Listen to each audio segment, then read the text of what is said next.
फिर से लेकर आ चुके हैं आप लोगों के लिए शाम की सभी ताज़ा और बड़ी खबरें। एक एक कर आपको सारी खबरों की जानकारी देंगे आज देश दुनिया में क्या कुछ हो रहा है। दरअसल सबसे पहली जो बिग ब्रेकिंग निकल आ रही है, अब तक तो बिहार में बीजेपी के नेता कूटे जा रहे थे, लेकिन भाई अब तो मोदी के गढ़ में ही शुरू हो गया है बीजेपी का विरोध। जी हाँ, दरअसल आप लोगों को बता दें, उप मुख्यमंत्री नितिन पटेल की चप्पल से हो गई है कुटाई। जी हाँ, मोदी के गढ़ में और शाह के गढ़ में। अब आप सोच सकते हैं बिहार को छोड़ अब मोदी के गढ़ में ही पिटाइयां हो रही हैं बीजेपी नेताओं की। इसके बारे में आपको विस्तार से बताएंगे।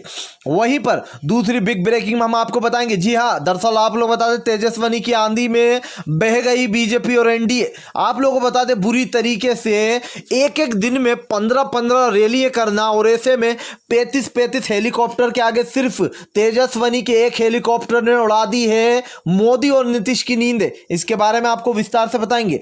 वहीं पर अगली बिग ब्रेकिंग में हम आपको बताएंगे, 300 किसानों का संगठन मोदी के खिलाफ। जी हां, होने जा रही 300 किसान संगठनों की बैठक।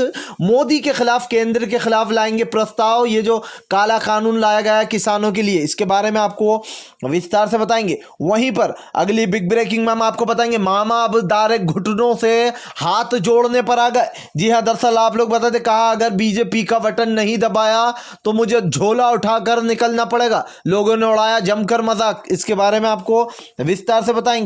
वहीं पर अगली बिग ब्रेकिंग में हम आपको बताएंगे। जी हां, दरअसल आप लोगों को बता दें, असदुद्दीन ओवैसी दहाड़े शेर की तरह, कहा एनआरसी और सीएए का प्रोटेस्ट वापस चालू होगा। जी हां, कोरोना की वजह से रुके हुए थे, बिहार चुनाव के बाद फिर से एक बार प्रोटेस्ट शुरू करेंगे एनआरसी और सीएए के खिलाफ। इसके बारे में भी आपको विस्तार से बताएंगे। वहीं पर अगली बिग ब्रेकिंग में हम आपको बताएंगे। जी हां, दरअसल आप लोग बता दें, केंद्र पर नीतीश ने, यहां पर केंद्र सरकार पर तेजस्विनी ने बोला बड़ा हमला। कहा कहां गए वो माननीय चेहरे जिनको जनता जानती थी। दरअसल आप लोग बता दें, अमित शाह और मोदी बिल्कुल गायब हो गए हैं बिहार चुनाव से। मोदी ने एक रैली की थी, उसके बाद मोदी सरकार नहीं दिखी, लेकिन सबसे ज्यादा सवाल उठ रहा है अमित शाह पर, जिनकी एक रैली थी वो भी कैंसिल कर दी गई। लोगों ने कहा तेजस्विनी से डर गए हैं अमित शाह। इसके बारे में भी आपको विस्तार से बताएंगे। वहीं पर अगली बिग ब्रेकिंग में हम आपको बताएंगे। जी हां, दरअसल आप लोगों को बता दें, मोदी का पूरे देश में हो रहा विरोध। आप लोगों को बता दें, जबरदस्त तरीके से मोदी के इस काले कानून को लेकर लोगों ने जताई अपनी नाराजगी। कहा बीजेपी को एक वोट नहीं देंगे। जिस तरीके से पिछले 6 सालों में लोगों की आज़ादी छीनी गई है, एनडीए और बीजेपी का बहिष्कार करेंगे। जी हाँ, इसके बारे में भी आपको विस्तार से बताएंगे। वहीं पर अगली बिग ब्रेकिंग में हम आपको बताएंगे। दरअसल आप लोगों को बता दें कि जबरदस्त तरीके से आंदोलन छेड़ा जा रहा है। जी हाँ, राहुल गांधी ने बोला बड़ा हमला। कहा बीजेपी और एनडीए ने बिहार की जनता के लिए कुछ नहीं किया, किस मुंह से उनसे वोट मांगेंगे। जी हां, इसके बारे में भी आपको विस्तार से बताएंगे। खैर, चलिए बढ़ते हैं सबसे पहली और बड़ी खबर की ओर। दरअसल आप लोग बताएं, सबसे पहली जो बड़ी खबर निकल कर आ रही है। जी हाँ, आप लोगों को बता दें कि अब तो बिहार के बजाय अब गुजरात में शुरू हुआ मोदी का बहिष्कार। भाई ये अमित शाह और मोदी का गढ़ है, यानी कि गुजरात। अब आप खुद सोच सकते हैं कि वहां पर भी अब बीजेपी लोगों की हो रही है पिटाई। दरअसल हम आप लोगों को बता दें कि यहाँ पर जो नीतीश है, जी हाँ, जो यहाँ पर नितिन पटेल हैं, उनकी गुजरात में चप्पल से हो गई पिटाई। दरअसल आप लोग बताएं, जिस तरीके से वो यहाँ पर अपना इंटरव्यू दे रहे थे, ऐसे में जनता ने उनको फेंक कर मार डाली चप्पल। अब आप खुद सोच सकते हैं, रोज बीजेपी के कम से कम 8 से 10 वीडियो वायरल हो रहा है जिसमें बीजेपी नेताओं की पिटाई हो रही है। उसमें कुछ एनडीए के भी नेता है। मैं आपको रोज ऐसी 2-4 वीडियो ला के बताता हूँ जिसमें कि पिटाई हो रही होती, यानी कि अब बिहार को छोड़ अब मोदी और शाह के गढ़ में पहुंच गई है हिंसा, जहां पर, जी हां, आप लोग बता दें, नितिन पटेल को यहां पर उनका इंटरव्यू देते वक्त एक इंसान ने फेंक कर मार दी चप्पल। तो अब आप सोच लीजिए कि जनता में कितना गुस्सा भराया हुआ है, जहां पर मोदी के गढ़ में ही मोदी को लोग नहीं देखना चाहते। खैर, चलिए हम बढ़ते हैं एक और अगली बिग ब्रेकिंग की तरफ। बता दें आप लोगों को अगली जो बड़ी खबर निकल कर आ रही है, एक बार फिर से बुरी तरीके से भड़के तेजस्विनी यादव। कहा वो लोग, केंद्र के वो लोग, वो चेहरे क्यों याद नहीं आ रहा है मुझे, क्यों नहीं दिखाई दे रहा है। दरअसल आप लोग बता दें, लोगों ने एक नया ट्रेंड चला दिया आज सोशल मीडिया पर कि तेजस्विनी से डर गई बीजेपी की नल्ली सरकार। जी हाँ, दरअसल आप लोग बता दें, मोदी ने एक रैली की है बिहार में, सिर्फ एक रैली, वो भी बुरी तरीके से फ्लॉप रही। उसके बाद अमित शाह जो है बिहार में प्रचार करने वाले थे, अब ऐसे में सवाल ये उठता है कि अमित शाह ने वो रैली को कैंसिल कर दिया, उसके बाद लोगों ने अमित शाह को ट्रोल करना शुरू कर दिया। उनका कहना है बीजेपी किस मुंह से जो लोगों से वोट मांगने जाए, किस मुंह से प्रचार करे। जी हाँ, और तेजस्वनी से डर गए हैं अमित शाह और पीएम मोदी। आप लोगों को बता दें, तेजस्वनी की आंधी एक एक दिन में 15-15 रैली को संबोधित करना कोई छोटी बात नहीं है। एक जगह तेजस्वनी रैली करते हैं, वहीं से कूद कर भागते हैं दूसरी जगह, तो ये अपने आप में एक बड़ी बात है। अभी तक इतनी ज़्यादा रश किसी के लिए भीड़ देखी नहीं गई है जितनी के कन्हैया कुमार की स्पीच और यहाँ पर आप लोगों को बता दें तेजस्वनी की रैलियों में दिखाई दे रही है। खैर चलिए हम बढ़ते हैं एक और अगली बिग ब्रेकिंग की तरफ। बता दें आप लोग को अगली जो बड़ी खबर निकल कर आ रही है, एक बार फिर से भड़के असदुद्दीन ओवैसी। कहा कोरोना की महामारी की वजह से नहीं हो रहा था एनआरसी सीएए का प्रोटेस्ट। जी हाँ, बिहार चुनाव के बाद तुरंत शुरू करने वाले एनआरसी और सीएए का प्रोटेस्ट। जब तक के काले कानून को वापस नहीं लिया जाएगा प्रोटेस्ट खत्म नहीं होंगे। जी हाँ, असदुद्दीन ओवैसी का बड़ा दावा, बड़ा ऐलान। उनका कहना है कि मोहन भगावत जैसे लोग आरएसएस के जो कि हमें समझाने की कोशिश कर रहे हैं कि सीएए मुसलमानों के खिलाफ नहीं है। हम बच्चे नहीं हैं, हमें सब पता है कि सीएए क्या है और किस लिए ये काला कानून लाया जा रहा है। आने वाले वोटिंग बैंक की तैयारी। जी हाँ, पता है कि एक भी मुसलमान मोदी को वोट नहीं देने वाला है।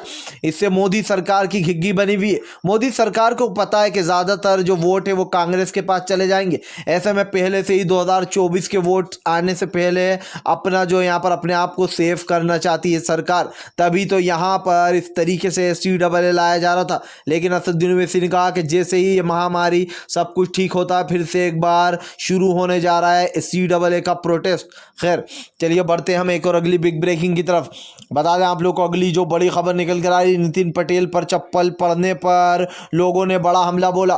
कहा बीजेपी और एनडीए ने किया ही क्या है देश की जनता के लिए। जी हाँ, एक तरफ हमारे देश का पीएम है जो कि लोगों को जुमले सुनाकर करता उल्टे काम है। 6 साल में पीएम मोदी ने देश को उस जगह लाकर खड़ा कर दिया है जहां से आप पीछे मुड़कर देखोगे तो गरीबी, मायूसी, भुखमरी और इसके अलावा आपको कुछ नहीं दिखाई देगा। आज देश के युवा के पास नौकरी नहीं है, गरीब भुखमरी से मर रहा है। बिहार की जनता की अगर मैं बात करूं तो बिहार में सबसे ज़्यादा गरीबी पैर पसारे हुए वहाँ की जनता। जब भी बाढ़ आती है तो हज़ारों लाखों घर भेज जाते हैं, मर जाते हैं लोग। लॉकडाउन लगाया गया पीएम मोदी की तरफ से। उन सब सवालों के जवाब बीजेपी के पास नहीं है, ना ही बीजेपी आपको ये जवाब देगी कभी, और ना उनके अंदर इतनी हिम्मत है कि वह आंखों में आंखें डालकर इस देश की जनता के सवालों का जवाब दे पाए बीजेपी। खैर चलिए हम बढ़ते हैं एक और अगली बिग ब्रेकिंग की तरफ। बता दें आप लोग को अगली जो बड़ी खबर निकल कर आ रही है।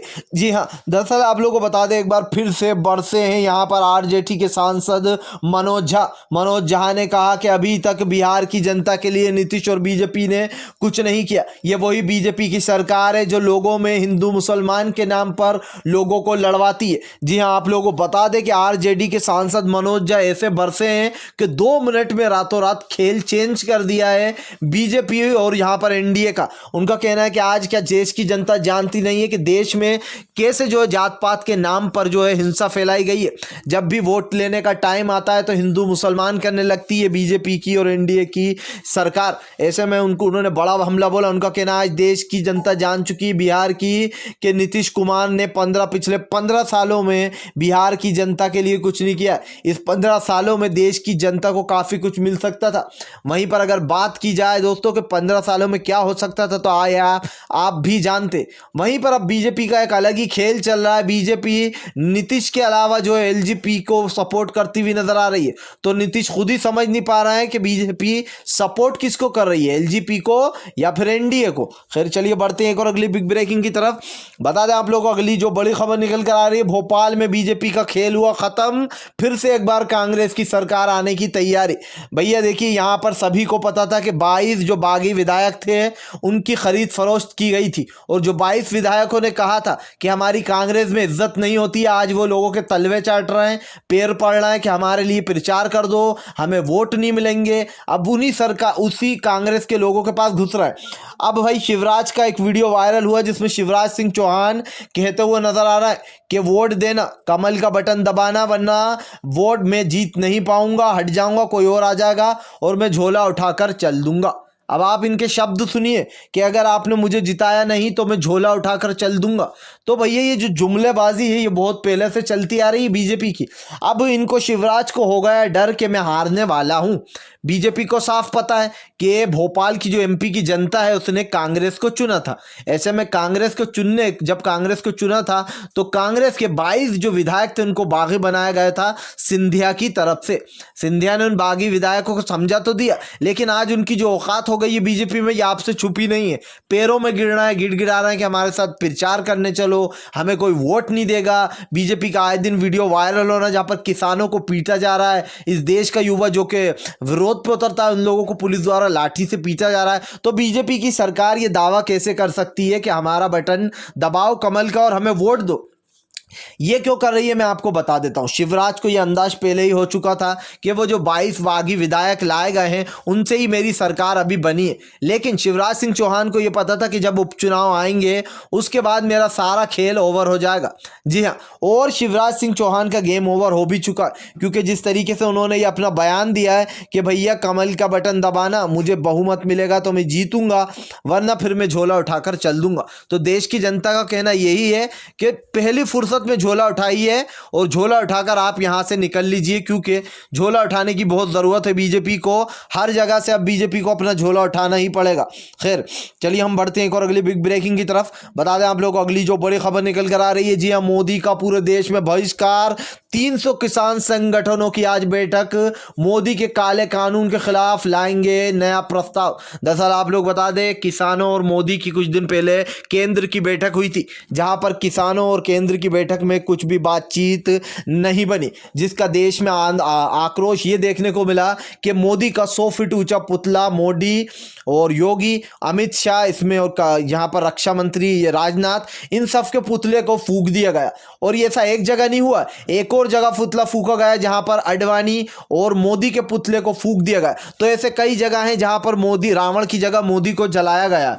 अब यहां पर 300 किसान संगठनों की होने जा रही है बैठक। जी हाँ, ये जो काला कानून लाया गया है किसानों के लिए, ये मौत के प्रमाण के बराबर है। ऐसे में इस काले कानून को हटाना ही चाहिए केंद्र सरकार को। अब केंद्र सरकार को बड़ा झटका लग रहा है क्योंकि 300 संगठन बैठक करने जा रहा है। वैसे भी किसानों में मोदी सरकार को लेकर काफ़ी गुस्सा है, केंद्र को लेकर, क्योंकि एक के बाद एक जिस तरीके से हमारे देश में एक तरफ किसानों को टारगेट किया जा रहा है, दूसरी तरफ मुसलमानों के लिए CAA लाया जा रहा है, तीसरी तरफ दलित समाज की बच्चियों के साथ कुकर्म किया जा रहा है, चौथी तरफ अगर मैं बात करूं तो यहां पर ब्राह्मण समाज को टारगेट किया जा रहा है। तो आप सोच लीजिए कि अब इस देश में कौन सा समाज ऐसा बचा जिसको मोदी सरकार ने टारगेट नहीं किया। हिंदू भाइयों तक को नहीं छोड़ा। ये सरकार जो दावे करती थी बड़े बड़े, जो हिंदुत्व फैलाने के दावे करती है, जो मुसलमानों को गलत बताती है और हिंदू भाइयों को सही, लेकिन उन हिंदू भाइयों का भी साथ नहीं दे रही है। इसी को कहते हैं थाली का बैगन, काम निकल जाने के बाद लोटे पे लात मारकर उसको फेंक देना। ये वो वाला काम कर रही है बीजेपी की सरकार। आज देश की जनता अच्छे से जानती है कि हिंदू मुसलमान के नाम पर अपना उल्लू चित करने वाली ये बीजेपी की सरकार किसी की भी नहीं है। आज देश का हर एक व्यक्ति जानता है कि बीजेपी की सरकार देश में हिंसा फैला रही है, नफरत फैला रही है। जी हाँ, और इसका जीता जागता प्रमाण है यूपी एक जंगल राज बन चुका है, जहां पर आए दिन जो यहाँ पर महिलाओं के साथ गलत सलत काम किए जाते हैं। अब एक और महिला के साथ आपको बता दूं, यूपी में एक और कांड होगा जहां पर हिस्सों में, पार्टों में मिली महिला की लाश। तो अब आप खुद सोच लीजिए कि यूपी कितना बड़ा गुंडा राज बन चुका है। यूपी में जहां जहां पर भी बीजेपी की सरकार है, चाहे वो यूपी हो, चाहे मोदी का गढ़ हो, या फिर और जहां पर भी सरकार है बीजेपी की, मैं कहता हूं दोस्तों इस बार आपको बीजेपी को जड़ से, बिहार से उखाड़ कर फेंकना है। उसके बाद 2024 में मोदी को उखाड़ कर फेंकना है। अगर इस देश को, अगर आपको सही राह पर जाना है और इस देश में पहले जैसी शांति और उन्नति चाहते हैं आप लोग, तो इस वीडियो को दिल से लाइक करके हमारे चैनल को सब्सक्राइब कीजिए और पास में एक घंटी आएगी उसको जरूर दबाइए, ताकि हमारे हर वीडियो की अपडेट आपको मिले। क्योंकि हम एक ऐसे निष्पक्ष पत्रकार हैं जो कि आप तक सिर्फ सच और सच पहुंचाने की कोशिश करते हैं। तो हम मिलेंगे आपसे नेक्स्ट वीडियो में, तब तक के लिए वंदे मातरम, जय हिंद।